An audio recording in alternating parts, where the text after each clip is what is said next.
I start telling people about hell, I might just scare them off. Where are you going to scare them off to? Hell number 2? Or are you just going to sit there and let them burn? Hey, this is Chris from Don't Let Them Burn. Welcome to the program. This is Amazing Machinations, and tonight we're going to be talking about the Jeffrey Epstein files. Don't forget to check out don'tletthemburn.com. Check out our merch store, and we got a lot coming to you very soon. But without delay, this is going to be a pretty long show. So let me bring in my guest, William Ramsey. How you doing? Great to be with you, Chris. All right, so we all know this has been explosive stuff for the last month pretty much, but a lot of these things got exposed way back in 2016, 2015, and I'm going to play one clip really quick so that we could start this off. But before that, tell people about the books that you authored. Yeah, I've written 5 books, mostly kind of like exposing the occult, those types of topics. My most recent one was about the smiley face killers. That was published in 2023. I already have a second edition of that. And then my podcast is William Ramsey Investigates. And I post a lot on Twitter because I'm not censored there. So if you want to see a lot of my Epstein research, you could go to my Twitter handle, which is at William Ramsey, IN, short for Investigates. All right. So as we get into this, let's add this to the stage and give us a play. True. So it's not just the dogs and the cats, not just the pets. It's not just the dogs and the cats. They're full-on vampires. And everybody still thinks I'm crazy, but I'm not crazy. They're full-on vampires. They love the taste of human flesh and they drink human blood. They do, Tucker. Stop staring at me like that. You're freaking me out, man. Because you spent your life in the entertainment business, so I think you have some authority on this. So many kids that I was in mental institutions with over the years, they are all from those cults. And they've covered it all up. And, I just pray to God. I'm just going to pray to God that he opens everybody's eyes in this country. By the time we go into vote for Trump, that he will open up everybody's eyes and they will stop pretending to be asleep. You know what they say, you can't wake people up that are pretending to be asleep, but I pray to God, please wake up even those who are pretending to be asleep with the irrefutable truth of what the worst people on this planet are really up to. They are really up to that. They're doing it. There are so many victims. There are so many victims. There are so many children victims that are now adults.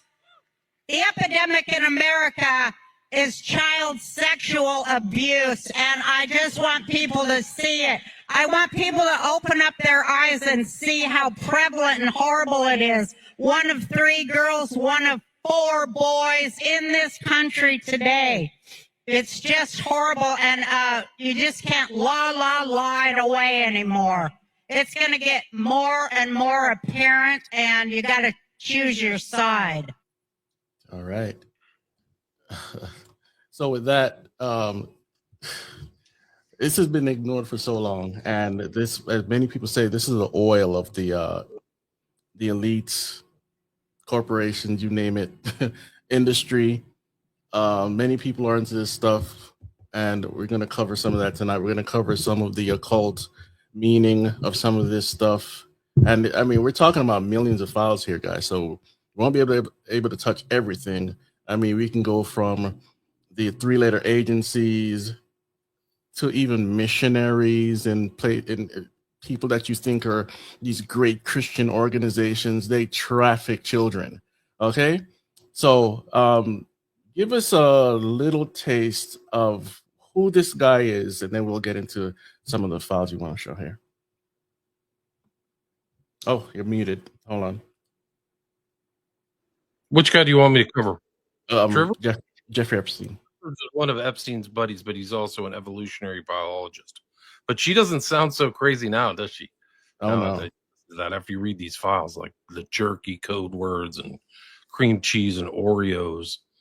Like there's weird things between Ariane de Rothschild, like a literal member of the Rothschild family, saying, "We're going to bring you your Oreos in New York." Like who does that? These people all have private chefs. Right. Like Epstein had a private chef. Why is he so worried about jerky? Because they're vampires, man. They're total, they're eating people and stuff. It's not a joke. Like there's kids missing. There's girls being incubated with little babies. Like it's in the files. These are actually one of the interesting things about the Epstein drop is that there were a lot of civil litigation in there. So what that means is like not something done criminally, not through the state, but people suing people in the Epstein network. And somehow, for some reason, they got dropped to the public and you can read through them. And some of them are recent. So they're post the supposed death of Epstein in August 2019. And they are like dogs, like bestiality, feeding to alligators, baby incubating, just stuff that just shocks the conscience. It's just unbelievably evil, totally evil. Yeah. And for those that don't know, he was also connected to Victoria's Secret. He sure was. Yeah. Wexner actually started Victoria's Secret, is my understanding. Yeah.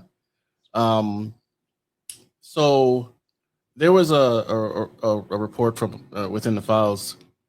Somebody opened up to Jeffrey about a place that they were taking kids to that and the kids were getting abused or raped, whatever, and he admitted to the person, "Oh, that's my place." Right. Right. That person is me, is what he wrote back in the email. Yeah. I've heard of a story about some guy who's trafficking kids to get raped, and then he said, "Yeah, that person's me." So he was doing it for 40 years. Insane. Yeah, it's really crazy. Well, the other thing is that I think a lot of people didn't come forward until he was arrested.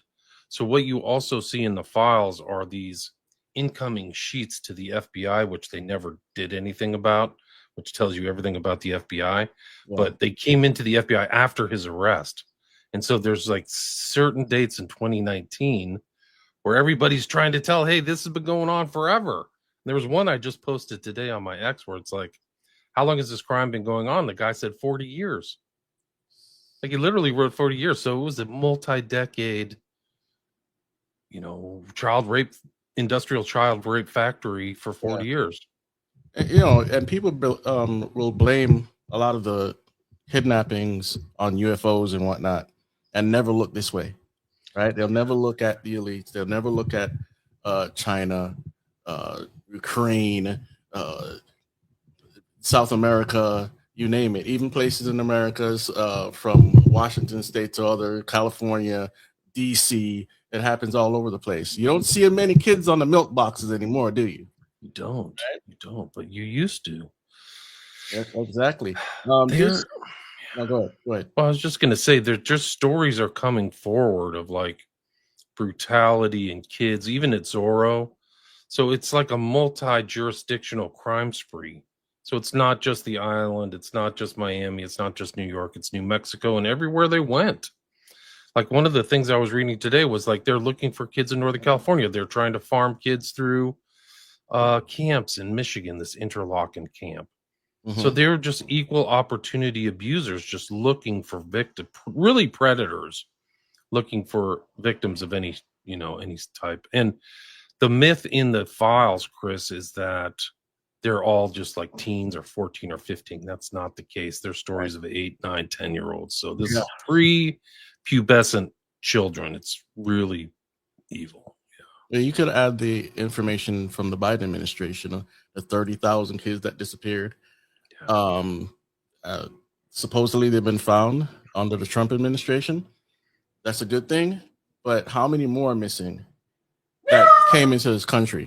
Oh my God. Right. We don't know. Like, that's the whole thing, is like, it's like, it's a breakdown of like civilized society or something where you're not tracking these people. We have all these resources to go and, start a war with Iran, but you literally have like some of the most brutal sex traffickers that are doing horror. We don't know like what the end of some of these kids were.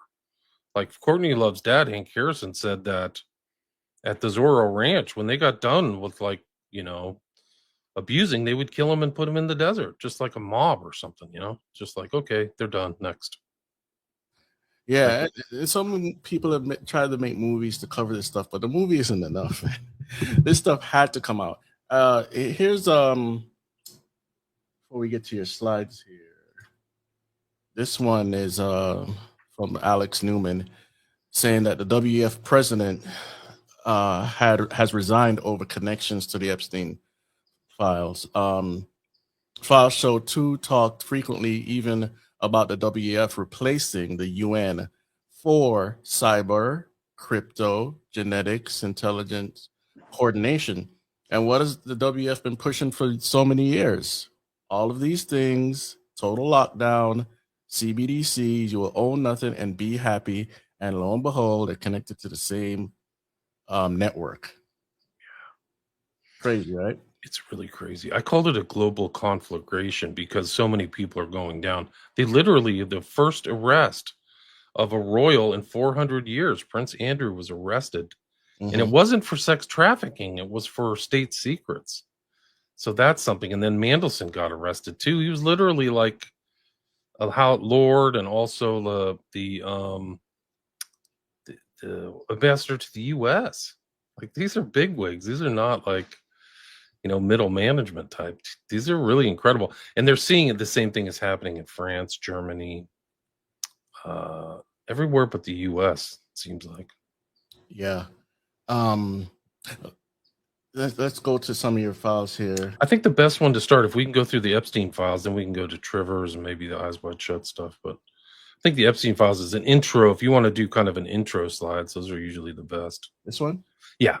All right. And that first slide there is the file that was found in this thing. It's done by Geoffrey Berman, who used to be the U.S. attorney, but you can see the title there. It's like co-conspirators. So he literally studied, like, supposedly there's no co-conspirators. That's what Kash Patel told the public, right? If you remember, he said in front of Congress, he said, if I knew there was anything, I would let you know, or I would be prosecuting. Well, it's right here in the files, all these other co-conspirators. It's a long document, but they include a lot of other co-conspirators. So why aren't you prosecuting them? I mean, these are just so many crimes. It's just crime after crime. Trafficking, crossing state borders, underage kids.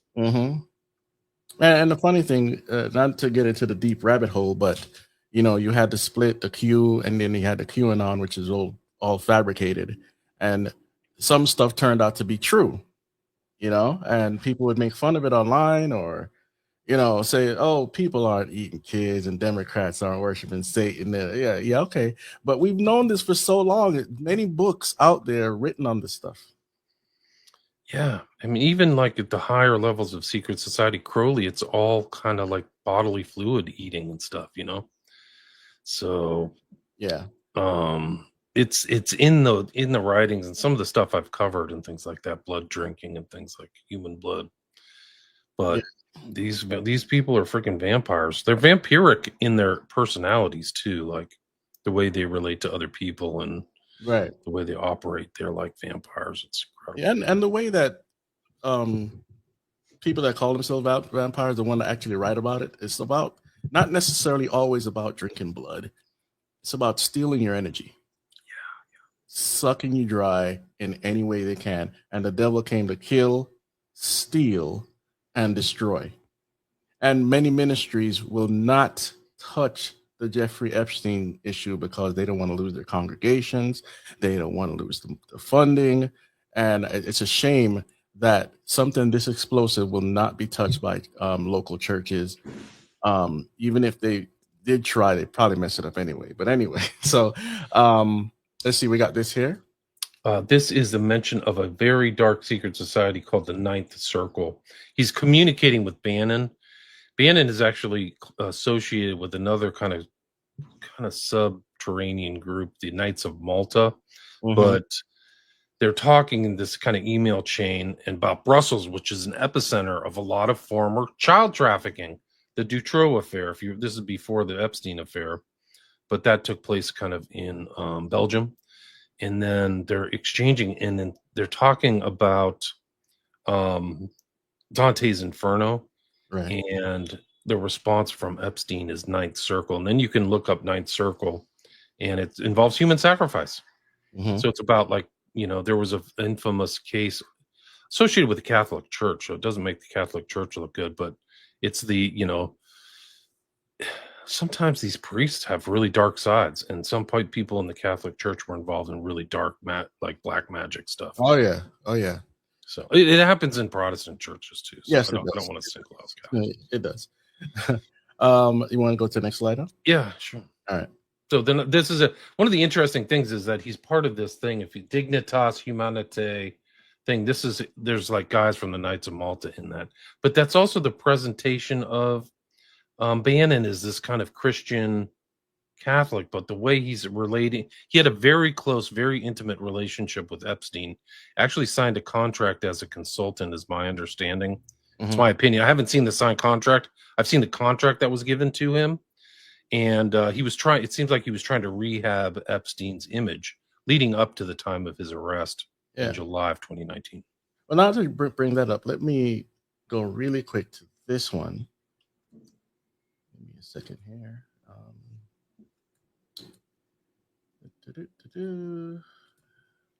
Remove and add. So this has to do with Bannon regarding Dennis the Social. Going back to really 2011, when I was first making Obama's America, my very first documentary film, and I was, of course, completely in the dark about how to go about doing this, somebody said, well, you need to see this guy Steve Bannon. He's got a film company. And basically, Bannon offered to me the following proposition. He said, look, why don't you go out there and raise the money for this film? Go ahead and make the film and be the narrator of the film, and then just sign over the rights to me, meaning to Steve Bannon. I mean, this was a straight out effort to rip it off. I realized over the years, if Steve Bannon comes over to dinner, you better count your spoons. This is the same Steve Bannon who pled guilty to defrauding $15 million worth of donors to the Build the Wall Foundation. His two co-conspirators in that served long jail times. But for some strange reason, Steve pled guilty in Manhattan and he got no jail time. That's very, very curious. On his show, he professes to be an unalloyed supporter of President Donald Trump. But in these emails, he calls Trump stupid. He calls for the use of the 25th Amendment to remove Donald Trump. He also calls for replacing Donald Trump with Mike Pompeo. All right. That's true. They he and Epstein are like belittling Trump behind his back, call him dumb and stuff. Yeah. So I don't think Trump would be happy with that. It was right after I think he got fired. He got elbowed out of the first administration. Right. I think in 2017. It's been, I have to go back and put everything back into place back at like 8 years ago. But it seems like that, he got elbowed out and then it showed up with Epstein. Like, it's really crazy. Like, that was his next move. Okay. Pretty explosive. I haven't seen him. Yeah. I'll go hang out with a convicted pedophile. Like, one of the interesting things, Epstein had a fake he didn't have a fake email. He had an alternate email address he only used for one thing, and that was all of his filings that he had to make as a convicted sex offender. So every 6 months, he had to send filings to 4 different places. So 4 different, one was the Virgin Islands, one was New Mexico, one was Florida, and one was New York. And they had to be updated with all this information because he was a convicted felon. Yeah. So, so you can go back and see the voluminous files and you see all his assets and stuff. It's really incredible. But like the filings aren't like 2-page filings. They're like 60 pages to each, each jurisdiction. It's really something else. Good Lord. I'm going to go to one in a second, but let's go to the next page here. Okay. I think that this is the one. Let me pull this up. I think this is the one where he's talking to Bannon. Yeah. I think this is it. Too many pedos in one place. So that's Bannon. One of the nice things is these iMessages, they had the dates on it, so you could see the time and dates when they're talking. Yeah. And it's February 26, 2019. Dinner with Woody or too many pedos in one place. So Bannon knows. Like Bannon knows they're talking about Woody, whose allegations with his stepdaughter. So it's like, and there it is, and they're talking in the middle of the night, 2:23 a.m., right? Yeah. And Epstein's like, Woody said he would help edit, not sure how to stage, what points to make, but better than trying to do an interview that have no experience. Goal to humanize the monster. So he thinks of himself as a monster. Anything written carries little weight. Tomorrow, the juxtaposition of Michael, can't spell juxtaposition. Michael Cohen testifying while Trump with him is wild. Nuts, man. So they're like strategizing constantly. And there's like, they're almost talking every day, Chris. It feels like they're talking every day.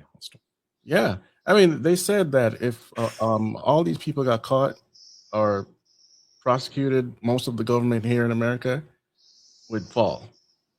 That's how deep it runs, especially with the trafficking. So yeah, I'm not surprised at some names I see coming up. Let's skip really quick to this video here. Let me, this one is the House Oversight Committee just opened the door to subpoena Commerce Secretary Howard Lutnick over Epstein. The sitting cabinet member confirmed by the committee chairman. Very possible. Okay. We'll do one more question. Go ahead. So in the spirit of bipartisanship, would you then ask the Commerce Secretary Howard Lutnick to come testify? It seems like he has some information. That's very possible, and I think I think it's a good possibility that his name will arise in some questioning today. It'll be on my list, and I have an email I printed off for Hillary to ask about Howard Lutnick today. Okay. So, is that Nancy Mace? We're asking again, and I want to remind everyone: we've already brought in Alex Acosta and Bill Barr for deposition. That's two Republicans in the Trump administration.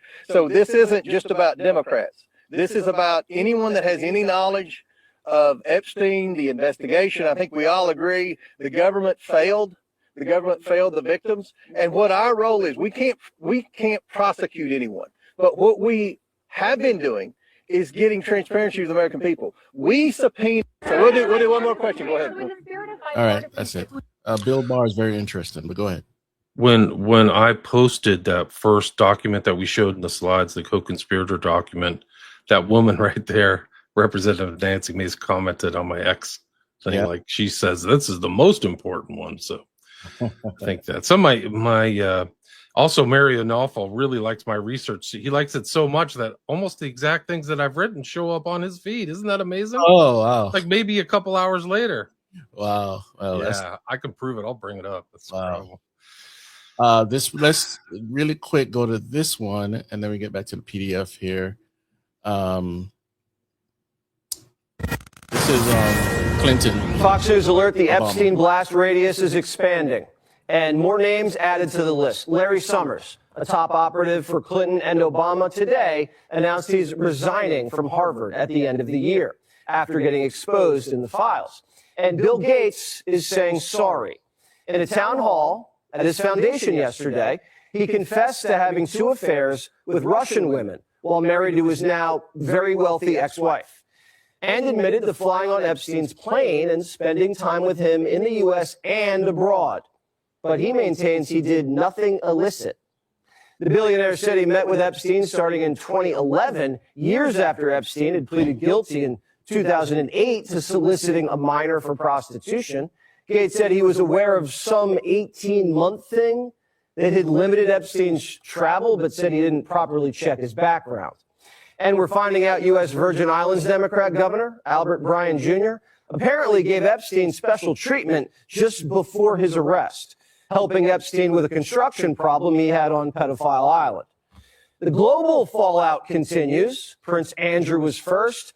Now his ex-wife is keeping a low profile, bouncing between properties, even checking into one of the world's most expensive wellness clinics. Reports say she maintained contact with Epstein after his release from prison and even introduced him to her goddaughter. The pressure on Andrew isn't going away. Whistleblowers now alleging he spent taxpayer money on massages. Earlier this month, Prince Andrew was kicked out of his home, the Royal Lodge, and he didn't take it too well. According to the Daily Mail, he shouted, "You can't do this to me. I'm the Queen's son." Remember, Andrew stepped back from royal duties in 2019. Why is he still living on royal property? The Times of London obtained a copy of his lease. Apparently, he hasn't paid rent in 2 decades. He's an international embarrassment. Pranksters hung the prince's arrest photo inside the Louvre in Paris. The Epstein bomb is hitting every... Oh, you want to say anything about that before? Because it's a 4-minute video, so you want to say anything? Yeah, no, it's fine. I mean, it's just interesting there. It's the fallout is going. It's only going to get worse. Mm-hmm. And even this, listeners, viewers, this is still sanitized. Okay? Right. All right. Corner of the earth. Norway's former prime minister, you know, the one who awarded Obama the Nobel Peace Prize, also known as, quote, Mr. Human Rights, was just charged with gross corruption. They're investigating if he accepted gifts, travel, and loans from Epstein. He says he's innocent, but he's in the files, telling Epstein this: if Trump wins, I'll settle on your island.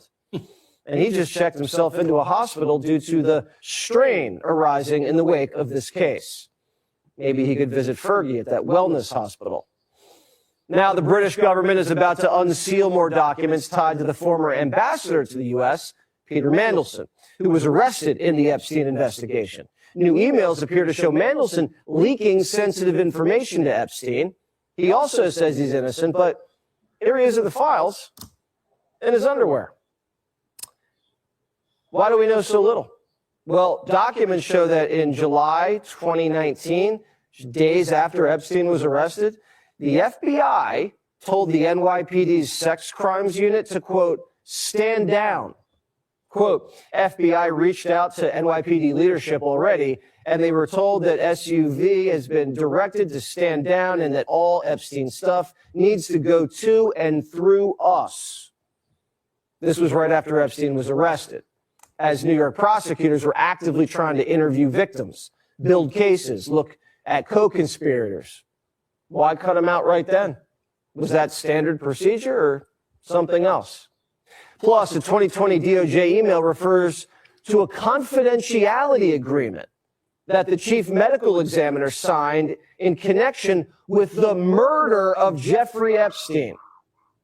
His death was ruled a suicide. So why was the DOJ using murder internally? And why was the chief medical examiner being forced to sign an NDA after doing the autopsy? We may be about to learn even more. New reporting suggests Epstein may have stored documents in storage units across the U.S., potentially containing materials the public's never seen. Black site. And tomorrow, Hillary is scheduled to testify in a closed-door, recorded deposition.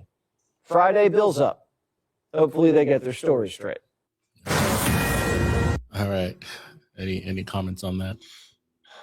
It's just incredible, like the murder. Have you seen the FBI documents and the pictures of a so-called dead Epstein and all that? Because they did a huge internal investigation, Yeah. which is in the files. Yeah, okay, so you've seen it.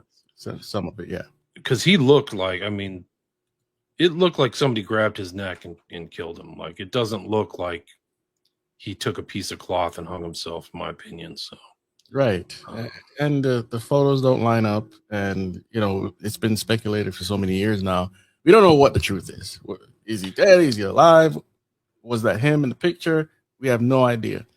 I kind of lean to maybe he's alive, but whatever. Go ahead. I think he's dead. I think they put him in jail to kill him. I actually think that was the point. Because I think that there was the 723 event with the mobster or whatever, the guy Tartaglione, who, like, you know, he wakes up and he's like, oh my God, I don't even know what happened. My roommate's bugging me, you know? So it's like, come on, this is You really remember suspicious. Yeah. You remember that meme that had Hillary Clinton going in there? Yeah, That's a good one. That was a funny one.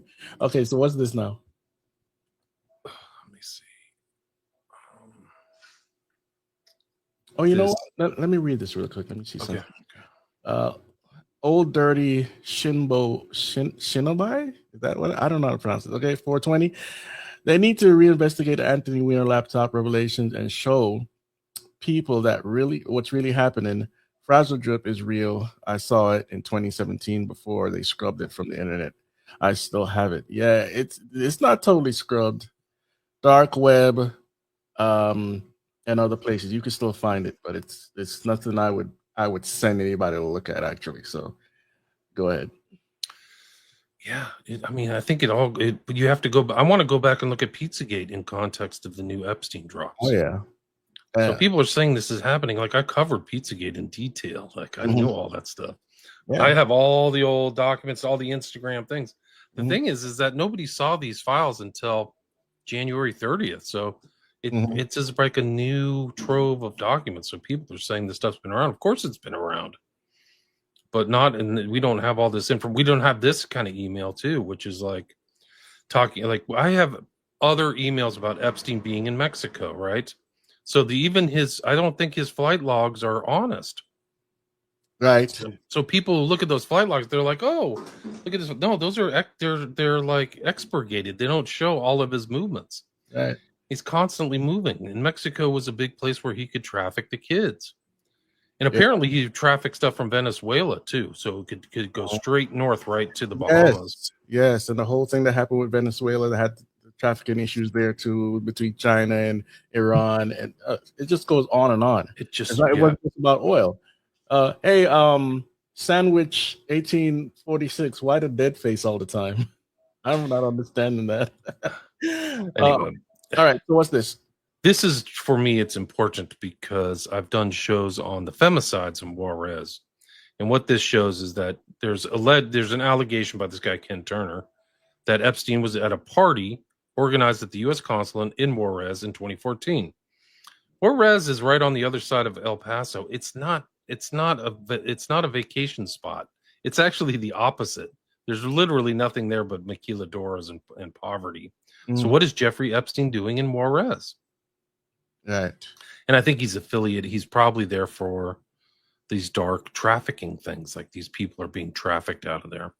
And there's those infamous cases that I just said, femicides. So it needs more research, but I just was like, that just on my radar, that just is like a huge red flag or a ping.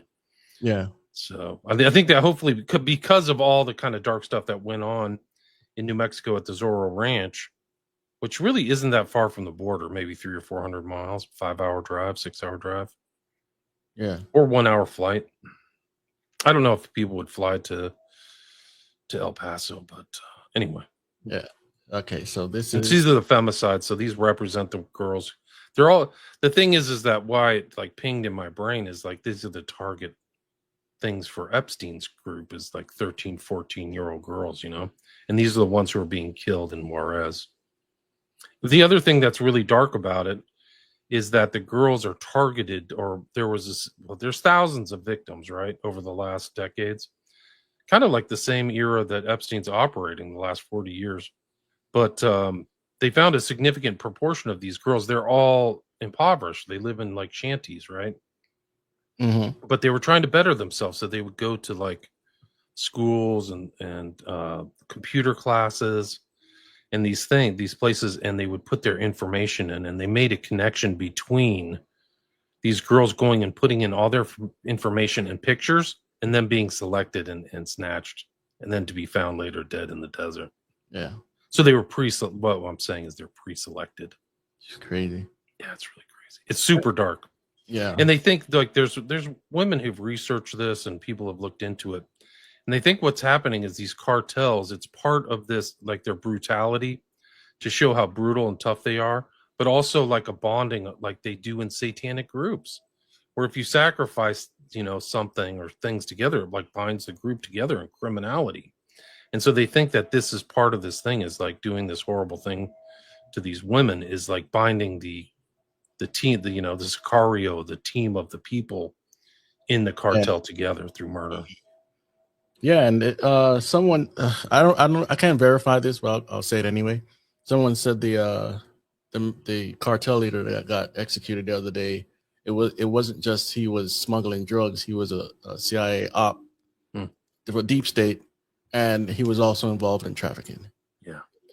Well, so it's worth more than money. It's worth more than drugs. Sorry, human trafficking, because you can get money from it over and over again, right? Yeah, absolutely. So these are the victims, the parents. you can see their, you know, names, and this is what they look like. They're like little kids. Mm-hmm. This is on the border between Juarez and El Paso, is the representation of all the femicides. So anybody who passes between the border will see this.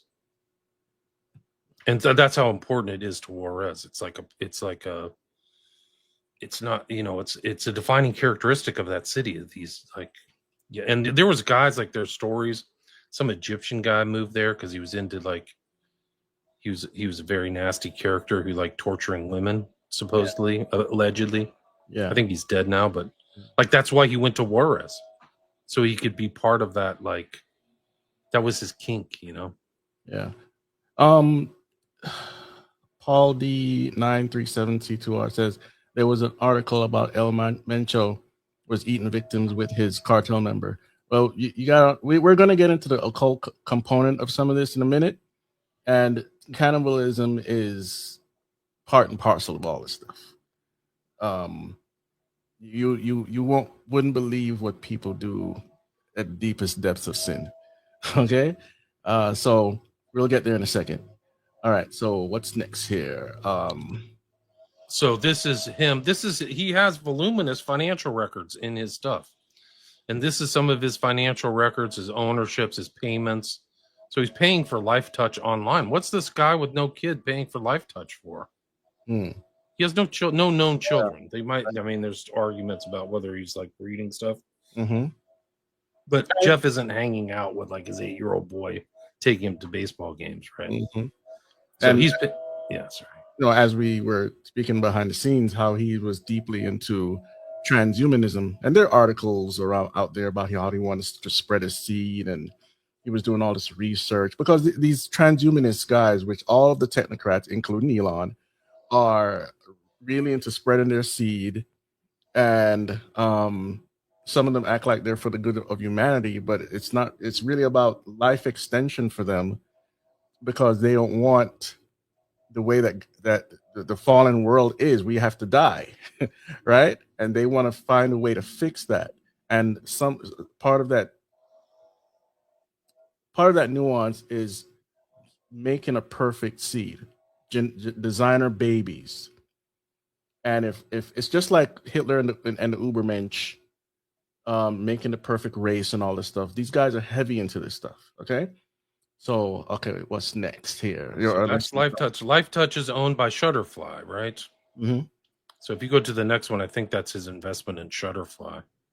Like he had investments all over the place, but you'll see this. This is from 2012.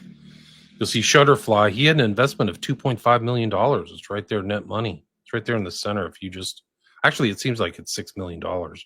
He might have two separate holdings. Yeah, but it's a significant amount of. I don't know what the value of the company is, but he has a significant amount of like shares. There it is, 79,000 shares of Shutterfly, and then it's like Life Touch. That's what the, you know, they're taking pictures of all of the kids around the United States. And they're actually, you could actually go to Google right now and type in Life Touch cancellations, and you'll see a slew of articles. You will literally see like 10 articles of school systems all around the United States who've canceled their Life Touch contracts. Industry. That's the guy. That's Apollo. So it's owned by Apollo 2, which is a hedge fund, and that's the guy. His name is Leon Black. He's all over these files. His nickname is Shrek. They think he looks like Shrek. Yeah. So, and he's like, according to what people have told, you know, it's not court cases, but what people have said, this guy's done really monstrous stuff. That's the monolith shape of their building in New York City. That's one of the things, like we talked about Tesseract, but the monolith. Yeah. Monolith is another kind of a cult symbol. Right. It's not a mistake. It's in there at 2001 Space Odyssey. Yeah, and they say, I mean, Stanley Kubrick's daughter said he wasn't a lefty and he wasn't into the occult. So the only summation there is that maybe, because he did believe in evolution, and which is a lie from hell, but maybe he was trying to show us something that the world wasn't ready for. What do you think? 100% agree with you. I think that's what he was doing. There's no evidence that he really practiced anything like that. He practiced working. He was like a workaholic. So he was constantly creating. But I think he was trying to show us something with Eyes Wide Shut for sure. And I think he's right. I mean, when you watch it, you know, it didn't get a lot of fanfare apparently when it came out in 1999, but it's only resonated through time, I think. So he, like his other stuff, he's probably ahead of the curve. Yeah, once you start investigating the Freemasons, the Rosicrucians, and all these secret little cults, Eyes Wide Shut becomes more relevant as you go on. I think you're right. Yeah. Let's see. Most cartels are in various death cults. Yes. Yeah, narco-satanic groups. Yep. All right, let's go to the next one, and I'm going to speed up a little bit here. Just Apollo. It's just these guys are all over the files. This guy Josh Harris, Leon Black. So I included this file, 2 weeks old. I got to update all my slides, but this was. I just wanted to show that, these guys are doing this stuff. Well, also the name they chose. This is not just an innocent name they picked from the pantheon of gods. Apollyon, is the demon from the abyss, and he was worshipped in all sorts of cultures by different names. So picking the name is not an accident here. Especially sometimes the monolith is a phallic symbol. Right. The obelisk for sure is right. Yeah. So that's a little secret for you guys that aren't aware. These guys act like I haven't found like the overt like satanic stuff. Well, actually, some of it is the books and stuff that he ordered, but these guys act like Satanists. They don't act like practicing Jews too. Like they don't. There's no stuff about going to synagogue or whatever. Right. So they're Jewish. They're not all Jewish, but Bill Black and Harris and Epstein are Jewish. But you don't ever hear Epstein. I got to go somewhere. He does say he's eating kosher though. Which is interesting. So he preferred kosher food, which is, the dietary laws and stuff. Yeah. And a lot of Jews are secular anyway. So, I think you're right. And Democrat, or, they don't really follow the Torah and all this stuff. So, right. I think these are really dark telling. This is part of like the civil litigation stuff I was talking about. But this is kind of like the talk about baby trafficking and infant trafficking. And this one girl who was in this litigation that was fairly recent, 2021, she had a scrapbook from 2012, and she's writing about all this stuff. And she's like, so sad they could be beautiful. It wasn't filled with monsters. That's the way she viewed New York City. The blood from Leon is no longer there. I think that Leon, there's not many Leons in the world. And that guy we just showed I said his nickname was Shrek. She's saying that I think that's probably the Leon she's talking about. I could be wrong, but the blood from Leon, I don't know what that is, but you can see that on the bottom right, that's called the Bates number. So you can actually go see these files. It's EFTA, which is the acronym for Epstein Files Transparency Act. And then 02731403. It's an incredible document. And they can also go to Jmail. Like Gmail, but it's Jmail. That all the documents are there too. So just in case you have any issues on one site, there are like 3 other sites you can go to. But apparently they're clawing some of the documents they drop back. Like you can't find certain things. Oh yeah. So there's like missing Bates numbers and stuff. So, one of the good things is that I don't think they could go through it. Do you know that the process to get these documents out was massive? That they entailed 1,000 attorneys and other people, and they spent millions of dollars in redactions. I mean, they've been doing it for 9 months. Yeah. So like, they knew something was on the horizon. This is before they started redacting, before the act passed Congress. So they didn't start redacting after the EFTA passed. I think in November. These are huge tells. Yeah. Like, what are you doing? There was a directive from March 2025 saying redact every celebrity and ex-president and anybody famous from all these files. Yeah, and all of this also gives credence to the Franklin cover-up, which they were heavily trying to talk about as a conspiracy theory when it was all documented. And there were crazy stories from that too, like abuse and just trafficking and just horrible. Anyway, this is the partner who dealt with that case, and you can see the dates on there. This is 2024. These are, and she actually sent stuff. I mean, my understanding, looking through her, these are like first-rate lawyers. These are like super lawyer type people, you know? Yeah. But looking through this case, this civil case, I think she sent, there's images you can see there that we won't see, but it says Leon Black. And then I think she sent some of the stuff to the authorities, to the Southern District in New York. So she was dealing with a civil case, but also trying to go, hey, I got information that could be criminally, you know, important for a criminal investigation. Yeah. We never heard of it, but now that these files have dropped, we know about this civil litigation involving this young girl who was abused 20 years ago. Wow. But yeah, I mean, we can go into the details about all this stuff, but it's just like, it's super graphic. Yeah.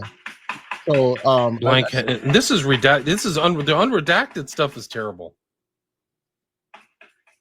Absolutely. I see this document has 50 slides, so I don't know.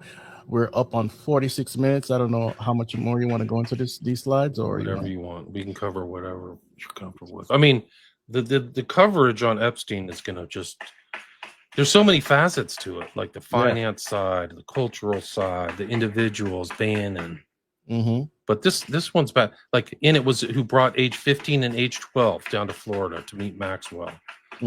So these are 12-year-old kids. That's probably prepubescent, you know? Yeah. And all these names are there. Larry Summers is in this. He just quit Harvard today. Yeah. She said she had sex with Larry Summers. Sick. This is from 2024. Yeah. This isn't like this is things that are being stated in 2024. That guy should be walked off of Harvard right away, man. If he's having sex with 12-year-old girls, and there should be a criminal investigation for sure. These people all thought they were going to get away with it, and God exposed them, lift up their skirts, right? It is really interesting because I think what happened is like a hot potato. Because Trump, if you remember, that's what, like, I voted for Trump because I thought he was going to stop the wars and go after the Epstein list or whatever they called it back then. Yeah. But he's like continue warmongering, and the Epstein list. Once they got the Epstein files, they probably realized, holy smokes, this is terrible. And then the Democrats realized it's terrible, and then they passed the Epstein Files Transparency Act. Yeah. Which mandated this release. Unless we forget, Blanche, who is the Deputy Attorney General, said that he kept away 2.5 million files because they involved torture, death, and child porn. Sick. So that's, I mean, look at the files that we have are already awful. Can you imagine what the government's sitting on? Right. So anyway, I just wanted to prove this is an important. A lot of people who are looking into the Epstein files have overlooked these civil litigation cases. Yes. Let me remove this for a second. These two jokers are getting caught up in the storm as well. And there's one guy I can't verify, but he's from can't remember what country he's from, but he was talking about, and his face was covered and everything, how these two would hunt people as well, just like the Hunger Games. And you would think the male was the bad one. I mean, as far as the worst one, but it turns out it was Beyonce. You can find that video. It's on Twitter. It's on Telegram. And again, I can't verify who this guy is, but pretty interesting. Let's see here. Like, this is an opportunity for people to divulge more information too, because public interest is so high. Like, everybody kind of wants to know. So I think that more information will come out, or more connections will be made. Yeah. That's construction in your background there. Yeah, no, they're working on the roof. These bums. Let me Okay. close the window. I'll be right back. All right. So guys, this is Courtney Turner, and it says it's what Epstein was obsessed with and why he was working with Gino Yu and Josh Kabak. If they can convince the masses of their definition of consciousness, they hope to convince us there's no distinction between humans and machine, particularly AI machines, robots. So this goes into the whole technocracy issue, why we're being inundated with all the technology that we're being inundated now. It's a part of their mindset, okay? And it leads right back to guess who? Jeffrey Epstein. But it's not a new plan. It's been around since like the late 1800s, early 1900s, 1920s, 30s. And so the concept is the traditional view, and then it goes down to the singularity where AI becomes smarter than humans, and then neosphere, a planetary web of information, that's also called a global brain. Okay. And a technology, a tool for automation. So on the traditional view, most people can't figure this out. Okay. But then when you go into the bridge view, humans use AI to transcend the ego. That kind of also means transcend who we are, consciousness, taking our supposed brain algorithms and put them in a robot or a hologram or a clone. Then a planetary web of shared presence and flow. What does that mean? Oh, global brain. We'll be all connected by brain chips and all these things that people think are so wonderful. Google goggles and glasses, and eventually all of it's going to be in your body through biometrics, okay? And techno sorcery. Then the technology now, it says a tool for spiritual awakening. This also leads to transhumanism and posthumanism. Now, I don't think God's going to let a lot of this go on, but you're going to see some horrific things come to this planet in the 7-year tribulation. And these people are working, they're working for Satan, believe it or not. They're Luciferians. A lot of them, not all, but a lot of them. Go ahead. Totally agree. Total Luciferian ideology. When you read through all this stuff, you get that mentality. They're going to recreate the world like alchemists or Gnostics or something, like there's imperfection, and their views are going to be what changes everything for the better. Yeah. That's Courtney Turner too. I've had her on my show. Yeah, pretty. Yeah. And then that guy Gino Hughes, all over the emails, I keep seeing his name. It's a whole nother thing. Like I did Trivers, but like Gino Hughes, another one. That guy Bosch. There's another guy Brian something, and they're all like transhumanists. That's what they're talking about. Like I'm going to create it like casually. Like this isn't through the government.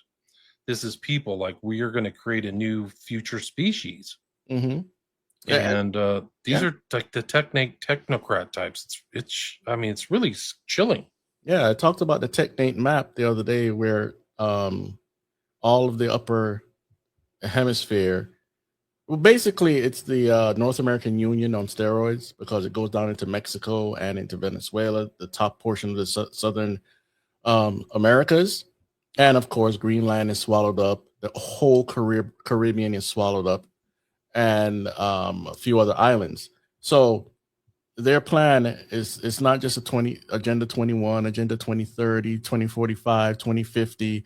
It's encompassing a whole lot of things that the average person can't fathom could really happen. But with technocracy, it can, and artificial intelligence, it's not called machine learning for any no reason. The machines will learn and learn and learn. You are the product. Always remember that. All right, so let's see here. What else we got? This is Mike Benz. Let's see. This is more. He went into the WikiLeaks, and I'm not going to play this because it's 29 minutes, and found that the Soros family has been working with the U.S. State Department for 50 years. And I'm pretty sure this dovetails into the whole Epstein stuff. Any thoughts on that? No, I'm not surprised though. Like I think that's the whole thing that these guys got to pass, is what they did is Soros and Epstein and Maxwell and all these people, they like, oh, we're going to work for you, right? So it kind of got the same thing actually happened with Whitey Bulger. If you remember that story, he was in Boston giving info to the government. So he was able to like get rid of all his competition and he never got arrested because he was an informant. So I think that that's what Soros and Epstein did, is like cozied up to certain parts of the government and fed them like enough information to keep them think that they were working for him, but then garnered even more information. Yeah. And I think that's how they kept from getting arrested for that long, you know. Yeah. Right. And they're blackmailing people, so they're just like full Yeah. blackmail. Ludnick said, who lived next to Epstein, said he was the greatest blackmailer of all time. It's crazy. Master. I mean, you know, when he speaks, he doesn't even sound that smart, but whatever. He doesn't. I don't think he is. I think that he was a front person for much smarter people like Wexner and Ghislaine Maxwell's intelligence. Yeah. And look into her family. It's very wealthy. I'm not sure how much she's connected to the actual money, but I saw a nice documentary on her family, and it's pretty interesting. But the dad, Robert Maxwell, absconded with like pension funds in the UK. It was a huge scandal, but the amount was 400 million pounds. It's like a huge amount of money. And so where's all that money, you know? Yeah. Where do you want to start in this file here? We're on 85 right now. Okay, were we done with the Epstein files? Did we get through all that? Take it down. As far as the other one we're going through? This one? Yeah. No, we have let's see, 57 pages. And we're okay, so this is the girl's document. This is the lawyer, Jeannie on. Christensen. Where are we going here? This is the 16-year-old girl I was talking about. This is her scrapbook. Mm-hmm. But that's the lawyer. She's talented, Jean Christensen. Mm-hmm. This is the guy she mentions right here. This guy's an heir to the Rockefeller family. Are we trying to get through these faster, or you know? Yeah, we have 1 more hour to go. Okay. So we're trying to see here. I'm sorry, I don't know why I keep skipping like that. Because I'm moving it. Oh, okay. Yeah, right. I'm taking on. This is the woman as furniture. So this is kind of a theme of like in Kubrick, where he has females like almost as disposable, and I think that that's the way that Epstein and his network looked at these girls, as like disposable figures, you know. Mm-hmm. So you would get them, humiliate them, and then dispose them. That's why she's pictured like this, right, in front of this exercise equipment. I think that's the suggestion, the symbolic suggestion.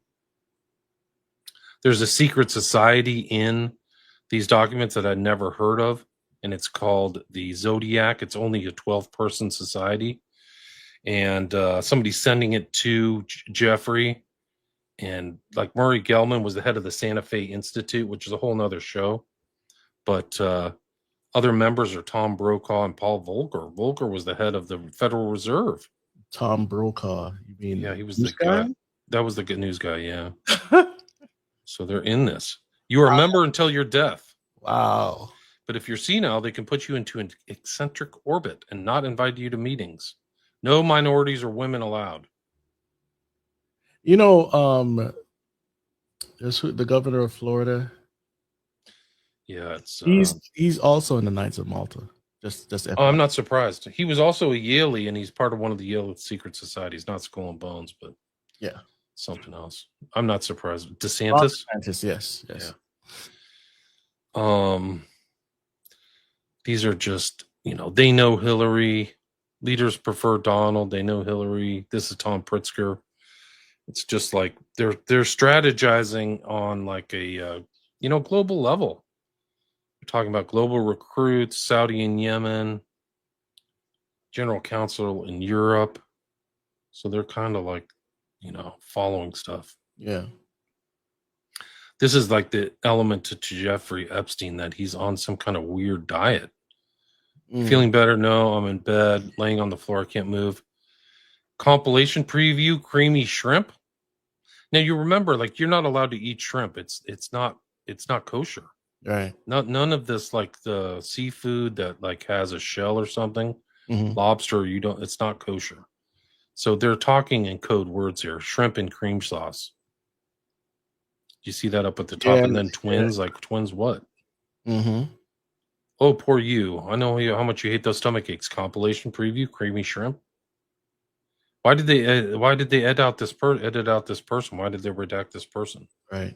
If they're not guilty, they should just put it out. Like, why is it redacted? Who cares? But it's obviously a code word. I mean, for me, shrimp and cream sauce. Yeah. I've never had shrimp and cream sauce ever. Well, maybe there's a dish out there like that. But I doubt that's it. just an example of the code. So shrimp is not kosher according to Jewish law. Yeah. Jeffrey Epstein did eat kosher foods. Mm-hmm. Pretenders final. And it's important. The diet is important because remember, these guys are into life extension. Yeah. Right. And so they're going to try to eat as clean as possible. When you hear Elon Musk, and not that I'm trying to wrap him up into all this, but more of a technocrat issue, transhumanism, he's talking about finding the crack in the code to life extension, and we could live longer and all this stuff. That's how a transhumanism technocrat thinker thinks, but most people don't know that. So it's all about life extension because they want to avoid having accountability to God. Right. They know he exists. They can call themselves atheists, agnostic, all they want to. They know he exists, but they refuse to bend the knee. Go ahead. You're absolutely right. I think so. I think Jeff Epstein he admits he's a coward in these FBI documents. Mm-hmm. And, they don't believe in an afterlife. So it's like, it's all here, all nothing. He says here to Bannon, I've ordered Jew food, my favorite, inbound. So Bannon's on the way in. Mm-hmm. Arizona or Albuquerque dates or something. Like, are you coming to the ranch? You're welcome with your boys to see my ranch. It's pretty unique. 45 minutes from Albuquerque. So who are his boys? Probably his friends, or maybe it is his children. I think Bannon has boys. I'm not sure. Yeah. Put platter in freezer for shrimp. 2017. It's just a weird thing. Like you would have to set like an alert. I need a platter to be put in the freezer for the shrimp. Yeah, that is weird. Like who cares? I've never heard of that. Yeah. Maybe shrimp. Pardon? What year was that? 2017. 17. You could have texted that, or right, or just. I mean, who cares? Just get a plate. Put the shrimp on a freaking plate. You don't need it frozen. This is because it's not shrimp. Something else is going on. Yeah. Maybe shrimp. But one of the artworks that we'll see, I think, is in the slideshow. It's called Shrimp Cocktail, and it's like a 2-year-old baby inside a sink.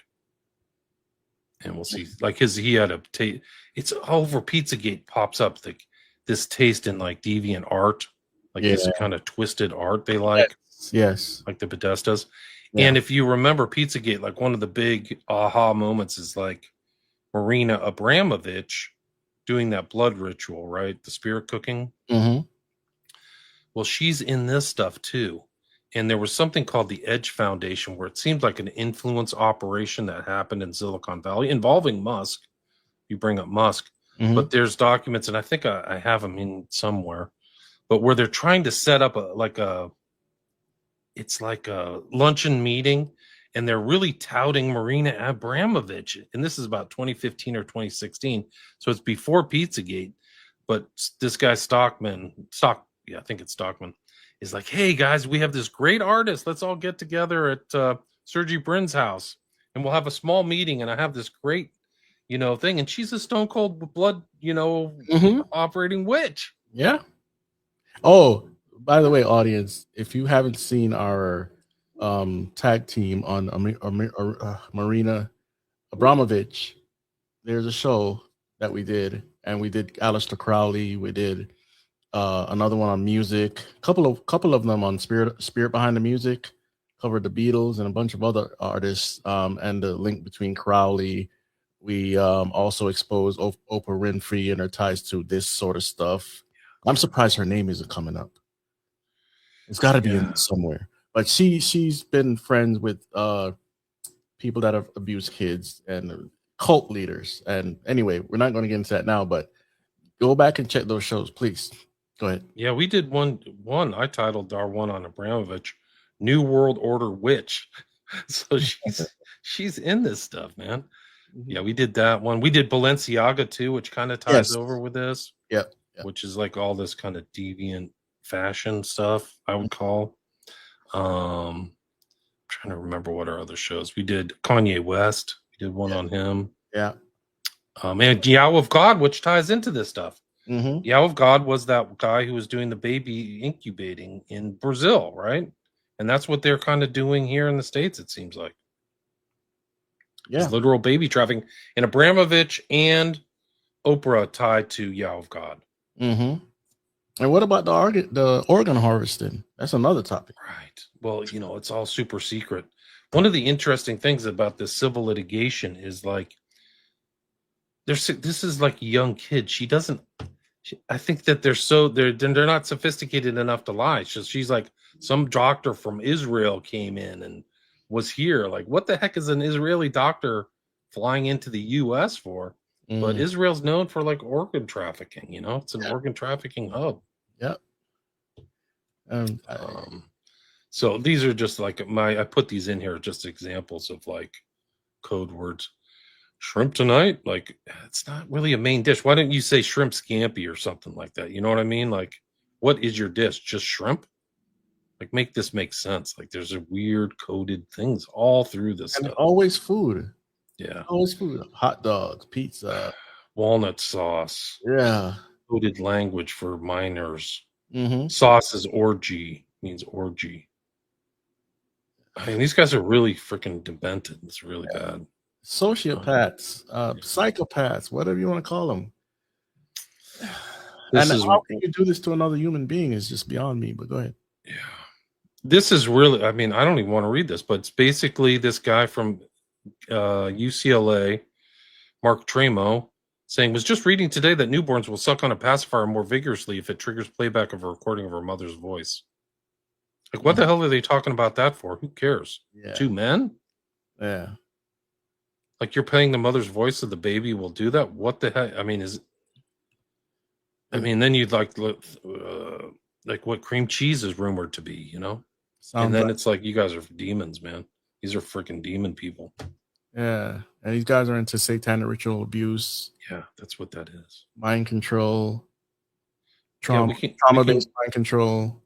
You're right. We can go into, I have a mind control file too, because he knew about stuff. He's teaching Bannon about neuro-linguistic programming. Yeah. Which is a form of hypnotism. Are you familiar with that? Yes, I used to practice it. No, not anymore.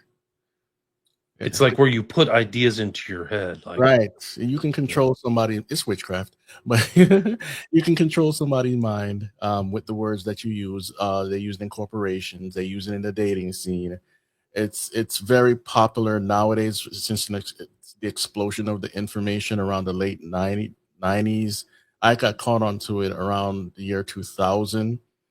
Tried it out on the dating scenes. I never picked up any women per se, but I did get a lot of numbers.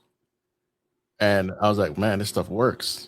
I left it alone. And after a while, I kind of figured out what it was based on the words, because witchcraft has to do with casting a spelling, throwing the words out there and controlling someone's mind. You could do it in the boardroom too. It's in the boardroom all the time. People use it. Advertising, right? Stuff like that too. Yeah. Suggestion. Yeah. Making it seem like a suggestion when you're actually implanting stuff in there. We can go in. Oh, this is somewhere in one of his kitchens.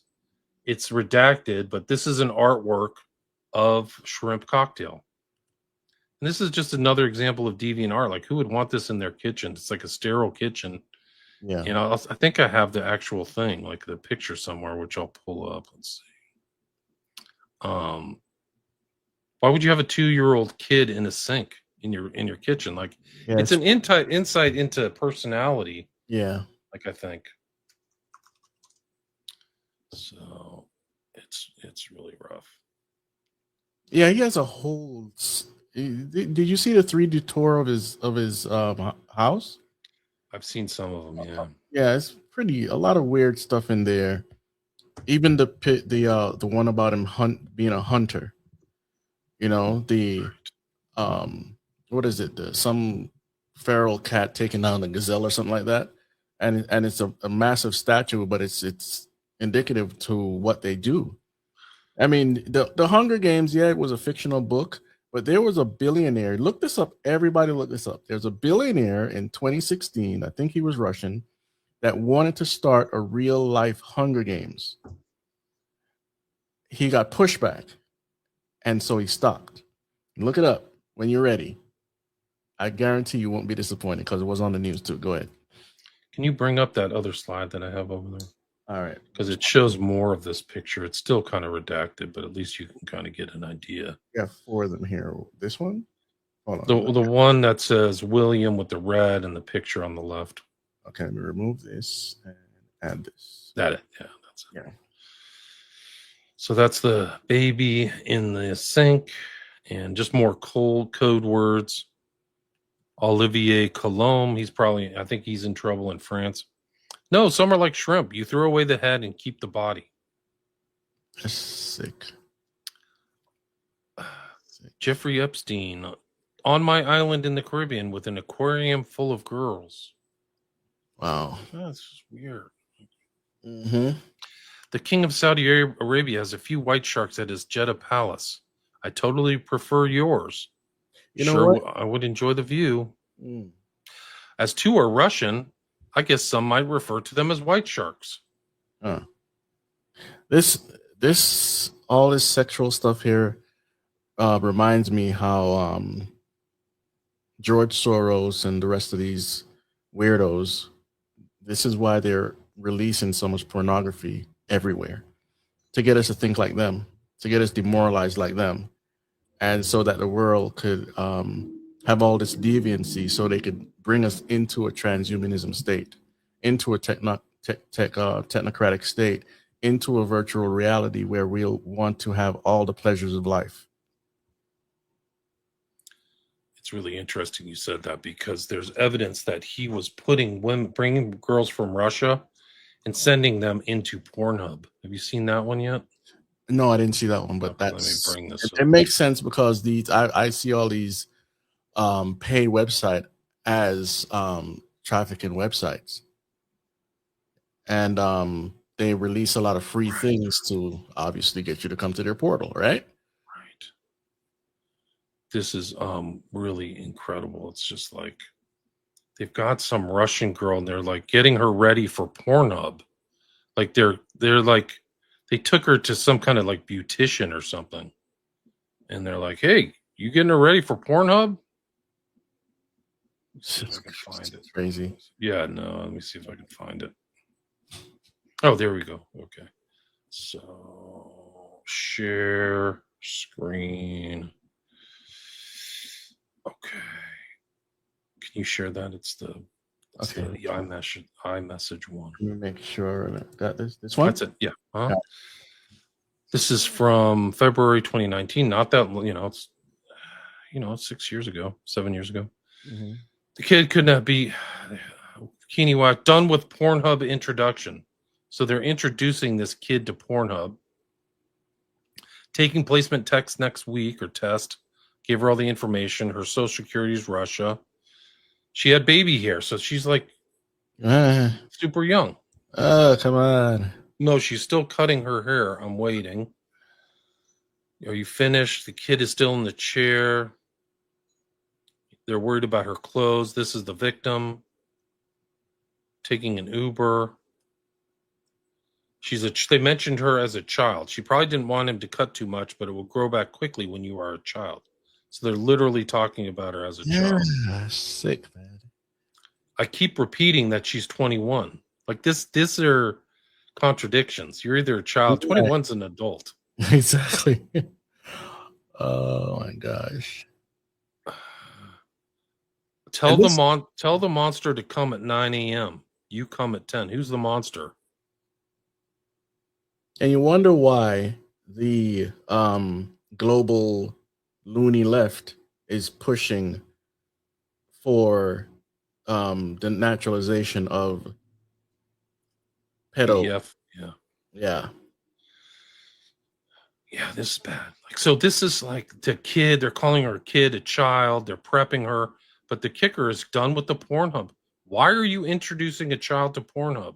Right. And that's the whole thing. Like Pornhub has like abuse stuff. Like there's a lawsuits. Like they had like women who were getting abused were on like their stuff was abuse took place, and then the stuff was put on Pornhub. Yeah. So this is Jeffrey Epstein part of that network? It sure seems like it. Yeah. And you know, That's him. if guys, if you are not subscribed to my Telegram channel, you want to go look at my Telegram channel, because I've posted all these people getting arrested for having CP on their computers. I'm talking about not just a regular person, people in office, people in education, in entertainment, arrested all over the place. And they're it goes long and far. I just can't talk about it all right now because YouTube. But you want to look at my Telegram channel, scroll back and look at all the articles. Go ahead. I just posted one today about a guy who was mentioned in like an article, and then he got arrested for CP. They call it CSAM now. It's kind of like a newer acronym. Okay. Which is child sexual abuse material. But yeah, there's a lot. I think it's an epidemic too. It's really odd. It's really gross. Look, back in 2006, 7, or 8, I was, still brand new to the internet in a sense, but I looked up in the neighborhood. I was living in Florida, Miami, Florida. And I said, okay, let me look how many of these weirdos are around the neighborhood. The neighborhood was filled with them. And I was like, no, I'm not letting my daughter walk to school anymore. I'll be with her. I'll drive her. I'll drop her off. I'll pick her up. I'm not taking that chance. They were all over the neighborhood. Here, you mentioned mind control, Chris. Here's a really good one, a really good thing that featured. It's amazing because you brought that thing up from Courtney Turner, and it had that featured that guy Gino Yu. Yes. Can you pull up that one that's text on top? At least it's on the top on mine. Okay, this one. Yeah. All right. Do you mind reading that first paragraph? It's kind of hard for me to read here. Okay, I'll read it. Yeah. It says, this is from Gino, the guy that you showed. He's to Jeffrey. I'm in Paris. I was about to write you, and it popped up. She is a classic stage 3 in the model. Outlier who is intelligent, was traumatized when she was young, sexual abuse, now gradually coming into her own and becoming self-realized, can share our text interactions with her permission, starting to develop special abilities. Oh, wait a minute. Say that again. The last part. Starting to develop special abilities. This sounds like, oh my gosh, man. Stranger Things, Montauk Project. Oh my gosh. She's been tortured and traumatized. She's in stage 3 in the model. She's a classic, an outlier, becoming self-realized. Like he's bragging to Epstein. This trip, we found a lot of stories like this, although she is more on the extreme side given her biographical history. Been working with many such people with the model, so I don't know what his model is yet, with good success. Incidentally, she's based in NYC. I can set up a meeting if you have interest. In London, I met with a group that leverages Iboga and spiritual traditions from Gabon to offer this. Yes. Which is alternate paradigms. Yeah. So it's pretty much, when you start, it's just a pattern. When you start going into the dark secrets of the occult and the New Age and Rosicrucianism, Theosophy, you always land up on this stuff, trying to get special abilities and psychic, telekinesis, and a lot of that is just demon possession. But it's the same pattern over and over again. And even in Mormonism, Jehovah's Witness, some of these cults are super massive, and the amount of abuse and experiments that go on, people wouldn't fathom. But then they're connected also to Freemasonry. Go ahead. You're absolutely right. I mean, look at this. With advanced spiritual technology, alternate paradigms can implement solutions on both collective and individual levels. So all of us and also individuals You talk about corporate stuff with hypnotism and stuff. Yes. Using enhanced energetic and psychic readings. And they've been allowing this stuff to flood our country through the Tavistock Institute and others. I mean, when I was younger, yoga and meditation and all that stuff was almost non-existent. And as we jumped into close to the late 90s, but in the 2000s, it exploded everywhere, in churches, in corporate, in restaurants, everywhere. And all of those things come with pseudoscience that is really spiritual activity. And here we're talking about it right now. Rupert Sheldrake is a big cultural figure in the UK, so he's farther down. Could also use the remaining 100K. So Epstein's financing this. So the remainder of the 100K funds that you've offered me a while back, getting really good results, but second person modality is definitely required. So I just need a little bit more coin to facilitate this. And then he's got links and things like that. What prompted this? If you go on to the next page, they're talking about IQ tests, Mensa, Asperger's. I mean, it's just really, so there. I mean, my point is like they're interested in mind control, but also this is like they have like a test subject. This model, she's a third stage. She's been traumatized through sex, so it's sexual based traumatic, whatever, and then she's got special, they cracked her, dissociative or something, and then she has special abilities. And it's interesting. They're talking about ibo. That's where we get the word ibocaine, which is another drug treatment from West Africa, which supposedly helps you withdrawals from drugs or get you off of drugs. Yeah. So it's interesting, West African mysticism. Yeah, because they're trying to get more people to use DMT, ayahuasca, and all these shamanistic drugs to get you in altered states, even though you don't need drugs to get into an altered state, but they're using it. The legalization of marijuana all over the place is the same activity. A lot of people think it's safe, but I know I read a book about how it causes mental disease, and it does bring you into an altered state of consciousness. So whether it's the open door of marijuana or something heavier or something psychedelic, these are the things later on that will help transhumanism grow, because people want a spiritual activity in their life outside of what God requires.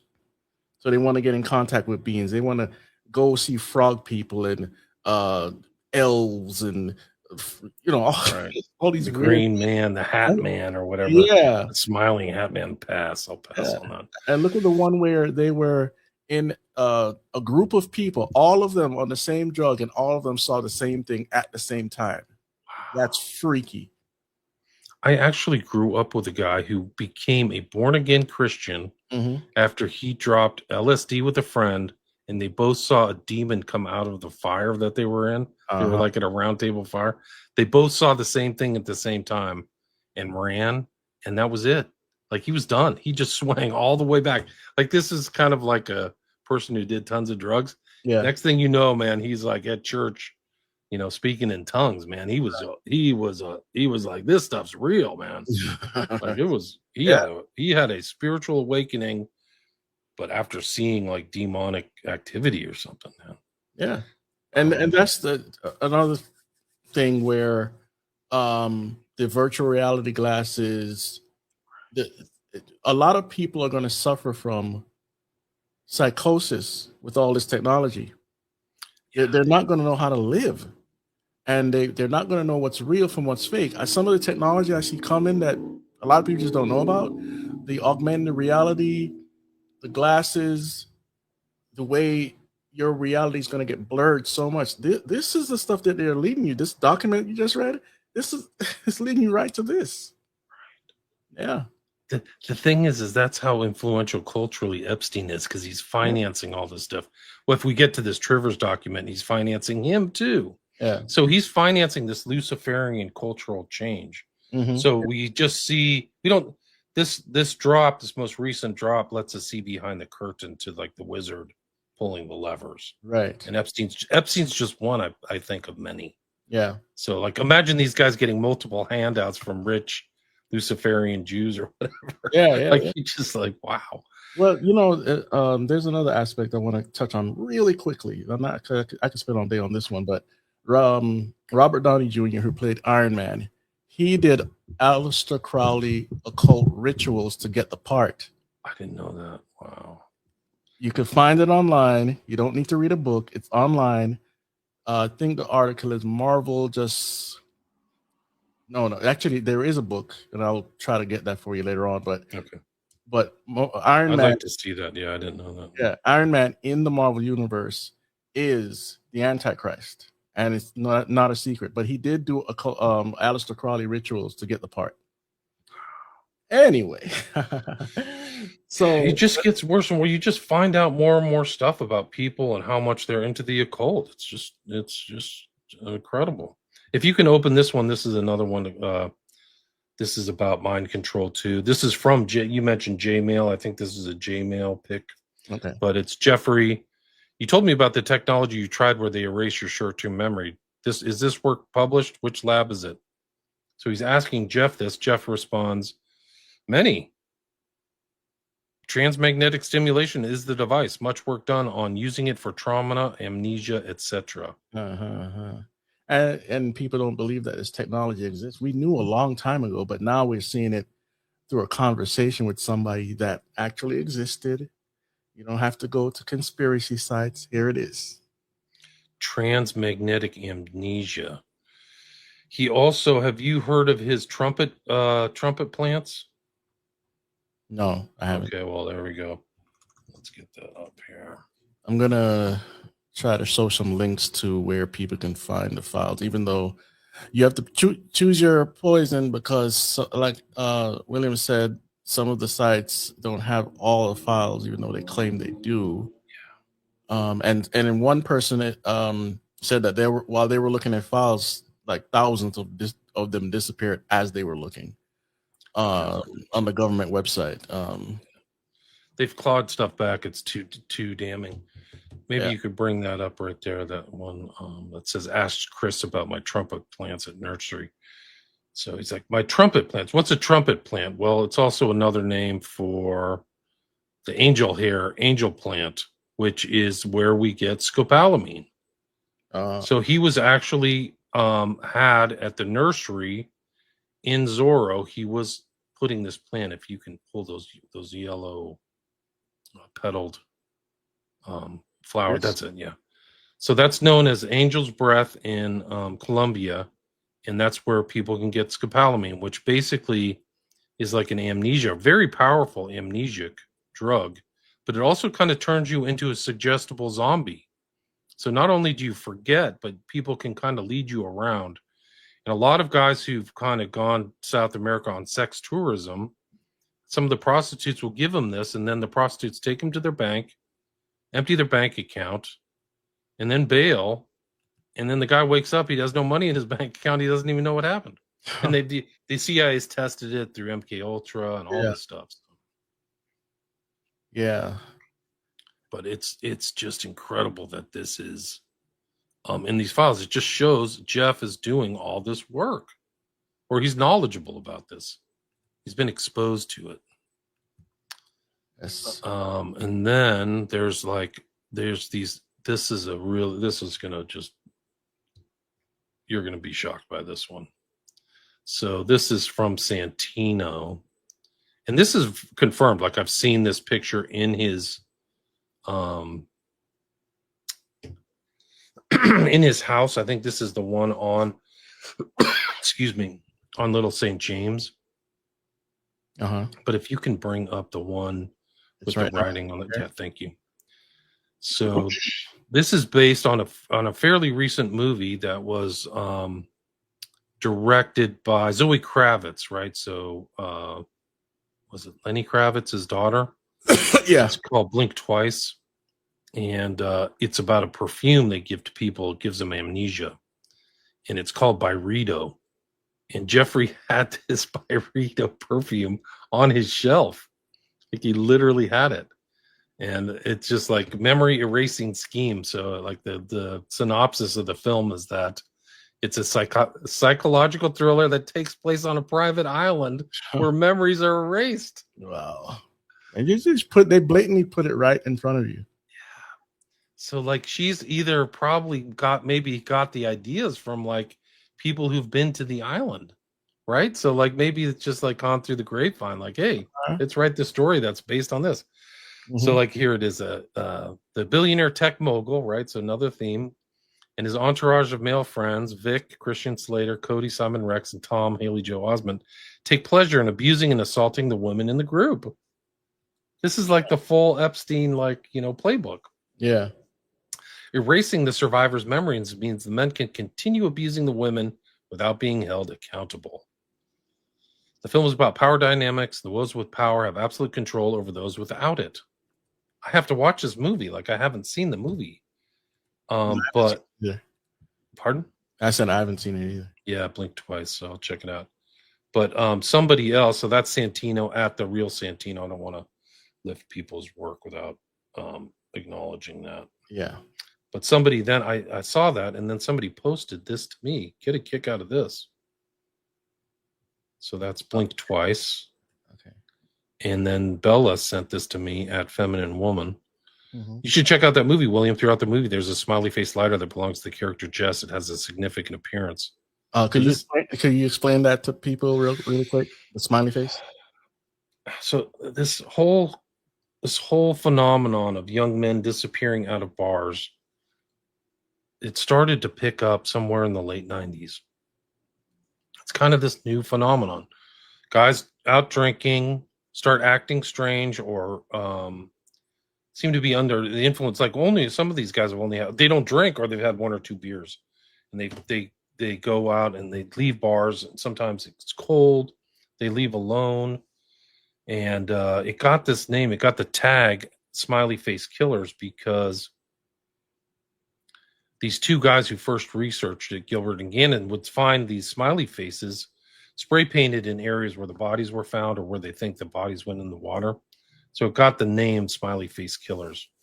And it really became kind of, it's also corresponded with this growth of the smiley face in popular culture, this yellow smiley face, whether it was in Fight Club or in Moore's The Watchmen. Yes. And so this is like a remnant of it, just pops up in the strangest place. It's some kind of secret society thing. Yeah. But the fact that it's in this movie Blink Twice is like mind blowing.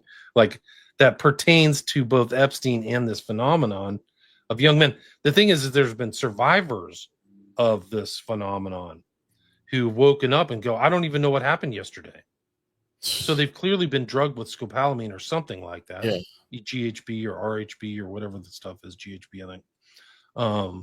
So they forgot. So it's like the perfect crime. So it emulates this movie seems to emulate this real life phenomenon. And that's my most recent book. Like I wrote 400 pages on it because there's so many deaths. There's like 500 deaths. So there's like a drug people in bars culture. It ties into this Epstein thing where like the pre-selection stuff or like the selection of victims isn't random. Like they literally go out to find somebody. It seems like that's the case in some of the cases that I've studied, is these young men are pre-selected either through gay apps or something, some other tell or indicator. Right. So I have to check out this movie, but like my mind was blown. Like, whoa, this is what it looks like. Yeah. It's by Rita. Oh, this is like a little video. Oh, well, let me see if I can find this. It's literally in his house. Like this is, I'm not like making this stuff up. Like, let me share this really quick. Okay.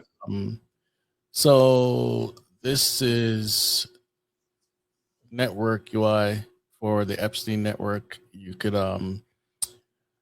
I'll put this link in the chat so you could go and search this site. It's kind of slowing on my computer right now, so I can't do much. And I'll show you the rest later when I get this tab out. What do you have here? At the stage. The Byredo and Epstein's house. That's like a video I think I took from the internet. All right. Yeah, let me just play it. It's literally, you can go find this video. Mm-hmm. Do you mind playing that video? There, go back. Um, Because there's two examples of it in Epstein's house. There's like a perfume and a candle. yeah. So that's the perfume. That's the perfume, parfum, and that's the candle. This guy's just into everything that we would never put our fingers on. He's keyed into a lot of stuff, man. It's no question about it. Educational control. He's talking about educational control in one of these things. And that's how they get the youth first, right? Yeah. They get He's like deliberately corrupting the youth. Like, look at this one. This one's crazy. It's like talking about deliberately corrupting the youth with like porn. Wow. Let me add it. All right. Yeah. The best scheme I've come up with so far is to use XPRIZE to co-opt the existing video game industry. This is from 2013.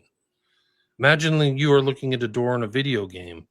It has squiggly symbols on it. Little munchkins walk up. The door opens and they're greeted by a hot princess with big boot, in a thong. The door closes in your face. You're going to learn to read and pronounce kanji, because this is like they've sexualized it. Unleash that on 5th grade boys, then the next thing you know, you have an entire generation of bilingual kids speaking Japanese to each other behind the backs of their parents. So they're going to entice people to do stuff through like this reward of sex or like whatever. Yeah. Once kids that we have to keep the boobs and guns and profit. Do you see how much money video games are making these days? F educational reform. We need educational subversion. So let's see that. It's literally in his document. Literally in 2023, he's writing about that. Mm-hmm.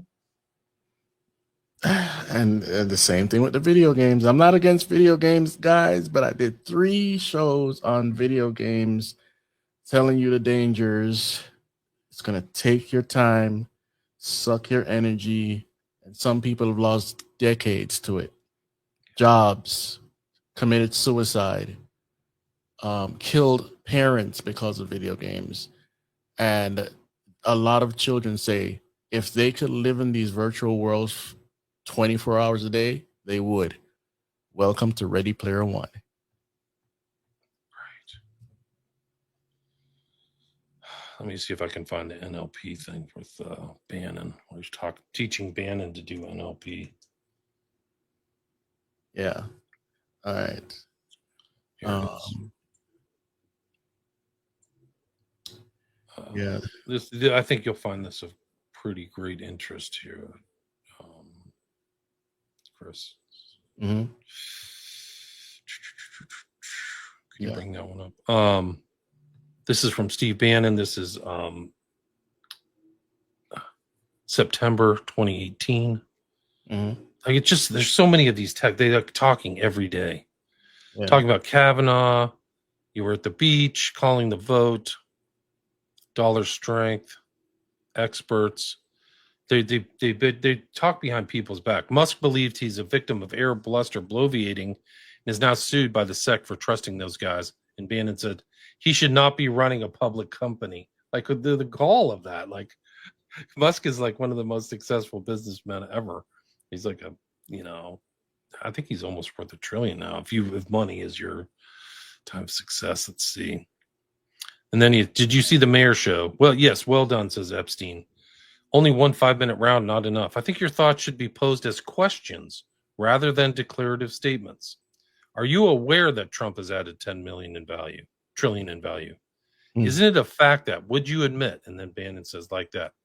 It engages the audience that instinctually rejects pronouncements. When he said he got the market direction wrong, you might respectively ask, didn't you also get blank wrong? And wouldn't you admit that your confident prediction through the election itself was way off the mark? So did you think your ability to predict has gotten better? More cross-examination, less direct. These are NLP techniques. Uh-huh. Yep. These people are just shoulder deep in a lot of stuff that people still don't believe. is going on. Yeah. I had people argue me down. No, they're not children. And then I asked AI, they're like, yeah, presuppositional questions. Yeah. That's what it said. Like, these are all pacing and leading. So that's another thing, is you just keep suggesting these things over and over again, and the person just follows along. Yeah. So Yeah. it's kind of nuts. There's a lot in there, man. They've exposed a lot. It's thick. This file that we were looking at earlier, is that the one that leads more into some of the occult issues? Yeah, if you want to do that, that's the This Wide Shut one. Yeah, sure. Where you want to start here? Because we're on page 84, 85. Oh, can I show you the Tesseract real quick? Because I think that's the one. Yeah, go ahead. The Tesseract, let me see. The Tesseract is interesting because I kind of just discovered that. For people who don't know the Tesseract, it's like an occult symbol of something inside of something. And Trump uses it a lot. Like, you'll see him in front of the Tesseract. So to the uninitiated, they wouldn't know what Trump's doing right here. But to somebody who's like into masonry, they get it. So if you can bring up that picture of Trump. Operation Warp Speed had even though it was Kushner's plan, it had let me the anti-Corona or whatever. Yeah, the anti-Corona. For people that don't know what that is, it's the bridge to Lucifer. I have to remove this first. Hold on. It's the bridge to Lucifer, and the Operation Warp Speed logo, which you want to look up, is an anti-Corona. Go ahead. Yeah, Sean McCann told me about the Tesseract too, so that's where it comes from. So I see that art of the personal story saying that. That is correct. He taught me as well. Now I see it over a lot. But the real giveaway is that I can also bring up the Tesseract from Eyes Wide Shut. There's one in Eyes Wide Shut. But that Tesseract is repeated through the decor of the island at Little St. James. Shows up in multiple places. So there's one in the bathroom. Okay, there we go. Like, so when people went there, it's like a symbol of control. Yeah. So when people went to the island, they're in this kind of Tesseract, but they're not aware of it. And that's like the element, like the occult element of control. And interdimensionality, spirit world. In the Marvel movies, it's about traveling from one place to another or unlimited power. And the Tesseract is alive. It's a spiritual being from with the other 8 stones. They're spiritual beings from the creation of the universe. All garbage and relates to some Hinduistic stuff. But in the occult, Tesseract is actually far more than we think. Can you bring up that other picture? All right. So like the square within the square motif is there. Mm-hmm. And then there's the trumpet flower. Is that the trumpet flower right there over the bed? Yeah. Sure looks like it. But the other one is this one right here. This is another room at Little St. James, and it's pretty incredible. Like, you're literally sitting in a Tesseract. Like, it actually has almost a Kubrick motif to it, with almost like, pillars on both sides of the bed, but on a Tesseract rug. So like imagine that's probably all being filmed too. Mm-hmm. So like this guy's being brought into the blackmail zone above a Tesseract. So it's like the insiders must be getting this kind of like duper's delight or something like that. Like, ha ha, we've got him. And we didn't mention sex magic. Right. Which isn't, I think that's in these Eyes Wide Shut files, like some of the Tantra stuff. Yeah. And so you can go through, and Epstein knows Tantra. So here's another, like Hannah Montana, actually, this is actually deliberate. It's Hannah Montana's Tesseract. It's also featured in Eyes Wide Shut. Let me see if I can find that. All right. Somebody said, don't ask AI anything. Please, it's programming, scraping app. Yeah, we talked about AI earlier, about the machine learning, and it's learning everything about you. Some people won't listen, though. They think it's not a threat. But you know, I had kind of an unnerving thing using Grok is that it started to answer me like it knew me. right? Like And it's like it started talking to me like, "Oh, I know that you're an investigative reporter, so maybe this would help." I was like, "No, I don't want this. I don't want this stuff." I actually use a Grok for some artwork, like how I animated the thumbnail, you know. But I don't get all saucy with the research with it, and it starts to become like you, because you know about the digital twin, right?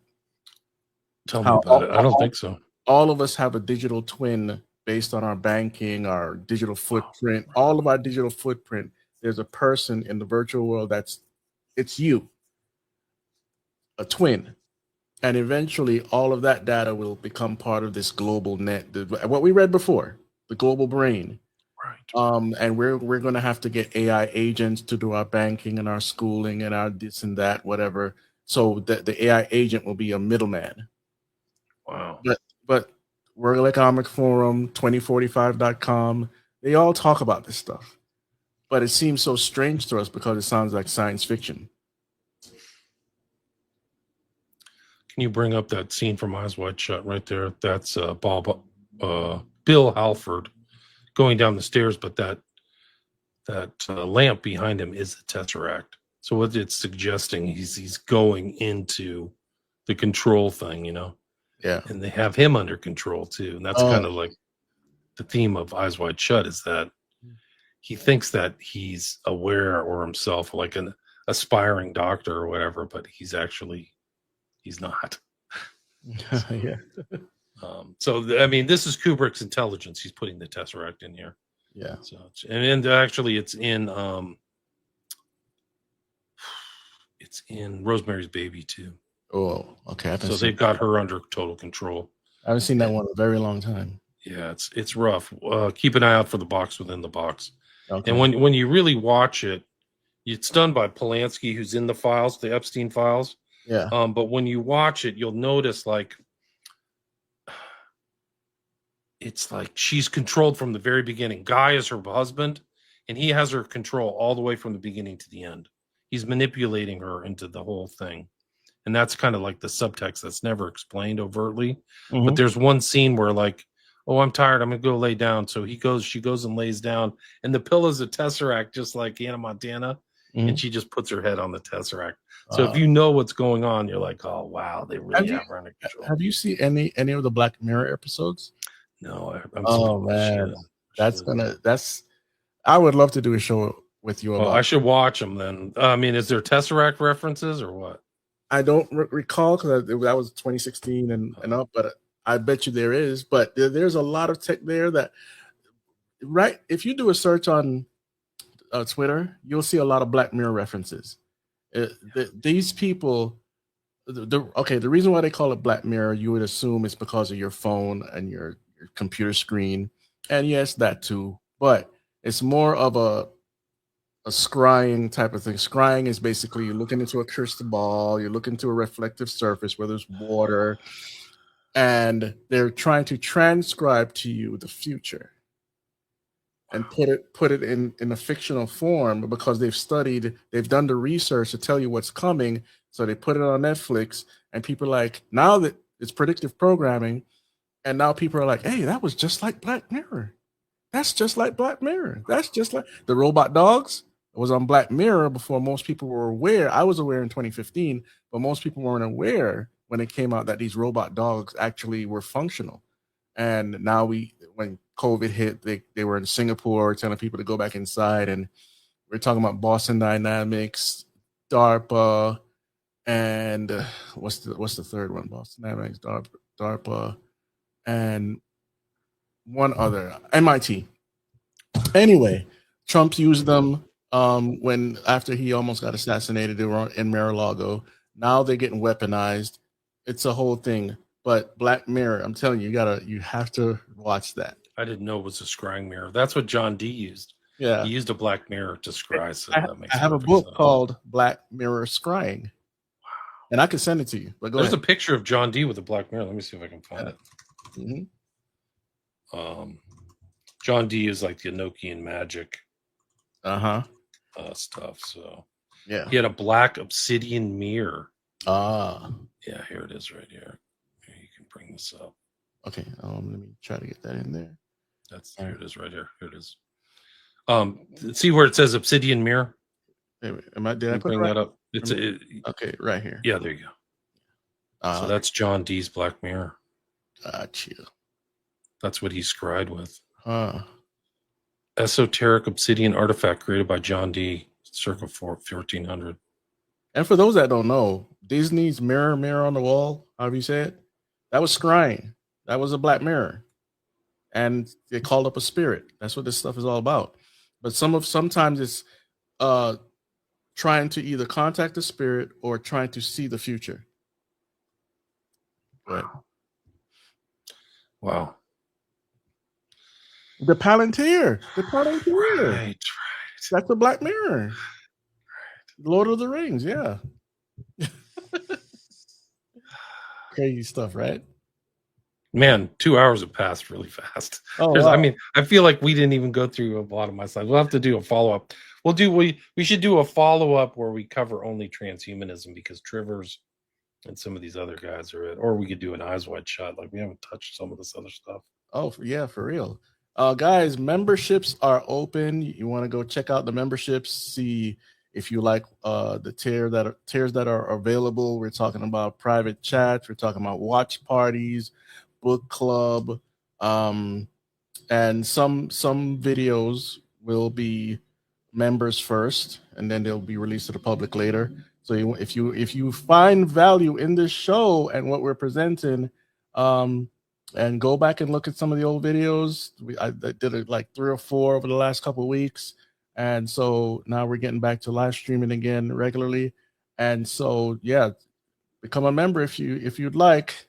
Support this channel, support the ministry, all about Jesus Christ and Bible prophecy, technology, exposing Hollywood, comic books, video games, in the right, not legalistically, but in the right sense. We're showing you what the ingredients are. And so even with this program right here, you've heard a whole lot that a lot of channels don't cover. But go ahead. Yeah, you're right. And there's a lot there. Like, it's interesting to tie into the video games that they were like educational subversion. Mm-hmm. So like, even you go into your video games, they're so sophisticated in the narratives and what they're promoting and stuff. Like, I heard they have a lot of mind control. I've done other shows with guys who play video games. They're like, oh yeah, I heard that in Black Ops 6 or whatever. I was like, what? They're putting these stuff like MK Ultra in there? Holy smokes. Yeah, so you gotta be careful. The Black Ops series is all about MK Ultra, mind control, going deeper levels into the mind, just like in the occult, Mexico, and all these places. It's totally, listen, my theory off of playing Call of Duty for a very long time and seeing a lot of things change. Treyarch is the one that made Black Ops, and they use the triquetra. You know what that is? Mm-mm. It's a symbol. Some people think it's a biblical symbol. It's not. It's the one where it's kind of like 3 elements of the 3 elements: fire, water, air. Oh right, yeah. Or 4 elements really, but it's that little wrapped around thing. And so anyway, that's their symbol, and they use a lot of satanic imagery in their games. I'm not surprised. So it's not happenstance. No, it's not. Some of these are like done through rituals and music and things like that. Like, they're created as magical works. Yeah. Some of these movies, like, that's what Kenneth Anger said. He said all of his stuff was like a magical working. That was the intent.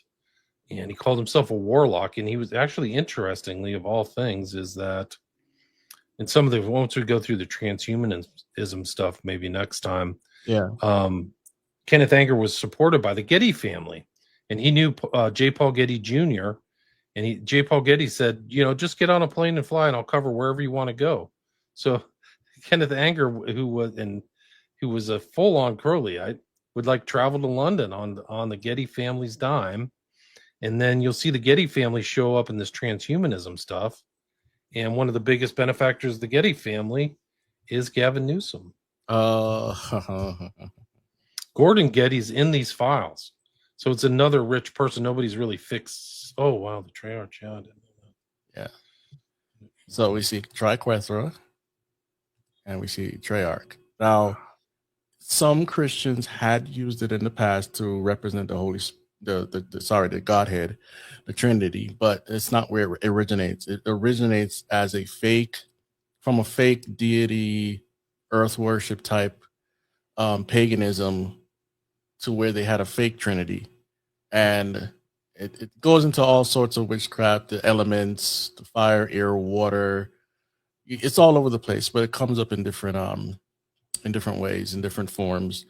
So anyway, that's Treyarch's symbol. You'll find it on food products and whatever. Some people just don't care. But yeah, so Triquethra. Yeah, I learned of the anti-corona from you. I didn't know what the anti-corona was. Oh, okay. But it's like the Tesseract. Yeah. It's like a dimensional cube or whatever or something. Mm-hmm. And you know what? You'll find this same symbol tattooed on certain people in cults and witchcraft or whatever. You see, it's all over the place. Celtic origins too. So see, and here's this here Celtic knot. You got the moon symbol. You got the antigram, the moon goddess symbols, the all seeing eye, and all sorts of stuff. So it's not something so innocent to where, oh no, you're talking crazy, man. How, right, it's everywhere. It's ubiquitous. It's like common, very common. Tattooed on people there. Let me see if I can find the Rosemary's Baby Tesseract and hook up my external drive. Yeah. So I wouldn't be surprised if this symbol comes up in the files too. Just like the petal symbol, the triangle with the swirl in it. Right. Yeah. Let's see. Let's try. This is Black Ops. Wait a minute. I don't think this game exists yet. They're probably going to go to the Gulf War next, maybe, as far as Treyarch's game. Let's see. They're big into zombies, and zombies come from witchcraft. For people that don't know, Haitian voodoo, African voodoo. It's about what's it called? Jewish mysticism, the golem, a clay figure which Abramovic used to do her spells. The clay figure, the golem, that would be considered a zombie, but not in the traditional sense. But voodoo, they call up a spirit to go into your body or to control you, or in dead flesh.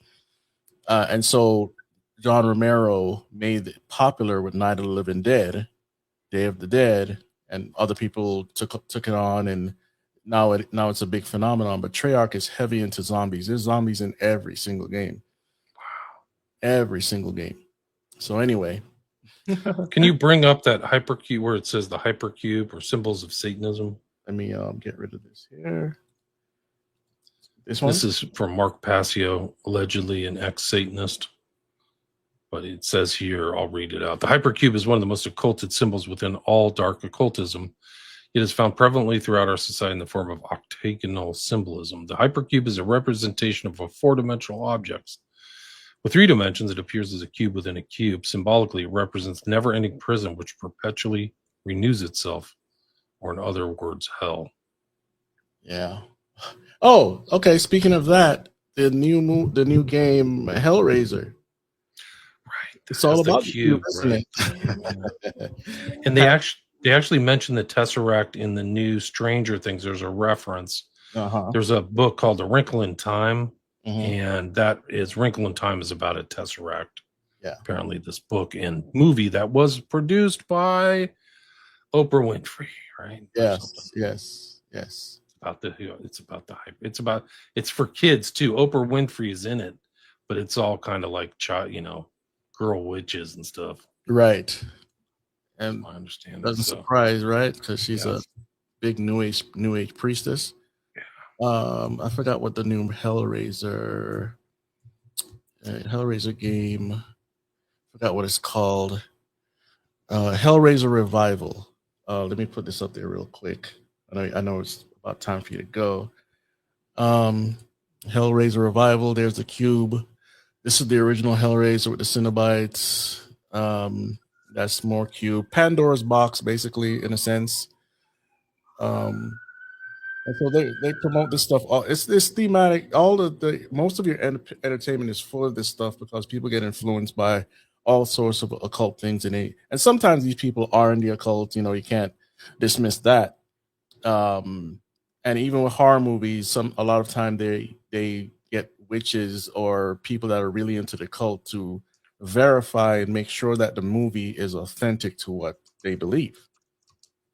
And so this Hellraiser game, if you go to my Game Invaders show, go to number 2, there's a clip there from IGN where they're talking about they're not holding back in the game. They're talking about full frontal nudity, all sorts of horror. It's awful, but young people are going to pick up on this stuff. Right. Subversion, just like Epstein was writing about. Like, it's crazy.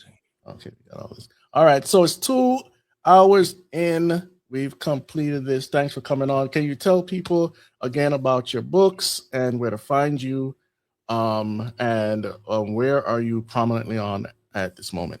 Yeah, my books are available on Amazon. You can buy them, signed copies. People are buying them at my website, William Ramsey Investigates. And then my podcast, I think I'm at like 1,600 episodes on my podcast, William Ramsey Investigates. And I think I have like 5 or 6 or 7 with you.